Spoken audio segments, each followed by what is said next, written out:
ገብተህ ቪዲዮ እንግዲህ ጆኒ እንዴት ነው የምትሆነው? እንቁራሪቷ ምን ትሆን እንግዲህ አገር ጥላ እንዳጠፋ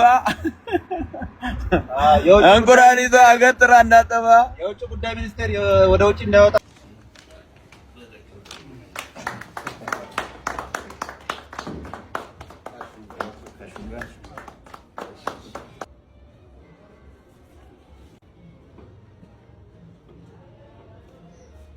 ሰበር ዜና ተሰምቷል። በስተመጨረሻ ሴዶ ተስማማም።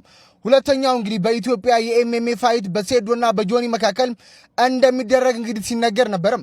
ታዲያ በሁለቱም ወገኖች መካከል እንግዲህ ከፍተኛ ውዝግብ ሲነሳበት የነበረው የሁለተኛው የኤምኤምኤ ውድድር በዛሬው ዕለት እንግዲህ ሴዶ ማርሻል አርት ከአዘጋጆቹ ከነጌታቸው ጋር ከላይ እንደምትመለከቱት ውሉን ተፈራርመዋል። በዚህም እንግዲህ ሴዶ መስማማቱንና ሁለተኛው በኢትዮጵያ የኤምኤምኤ ውድድር ሴዶ ከጆኒ እንደሚደረግ በስተመጨረሻም ተረጋግጧል።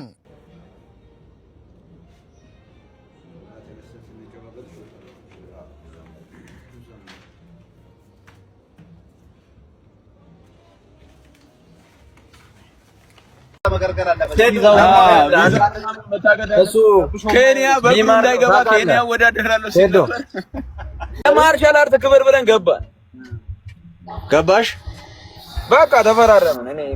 ለኔ ምንም ጥቅም አላገኝም።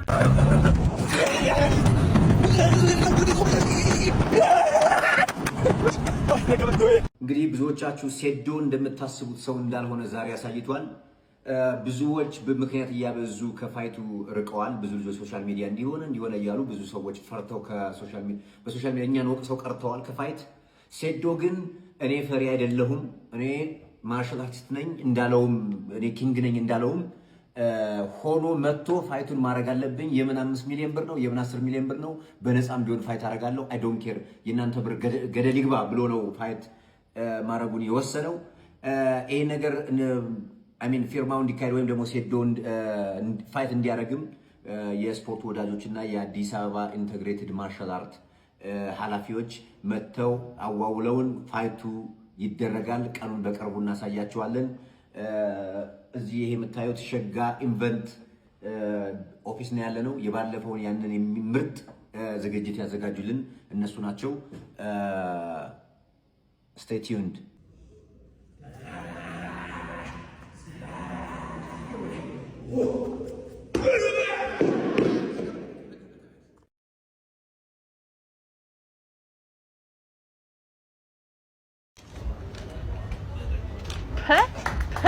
ጀለስ ተፈራረበ። በቃ ተፈራረበ። ሴዶ ፋይቱ ላይ ነው። በቃ እንግዲህ ከ4 ወር በኋላ 4 ወር ረጅም ጊዜ ቢሆንም ጸዴ ፋይት ላይ ነው። እስከዛ ድረስ ይጮህብናል። እንግዲህ አሪፍ ነው። ብቻ ነው ያመችቶኛል።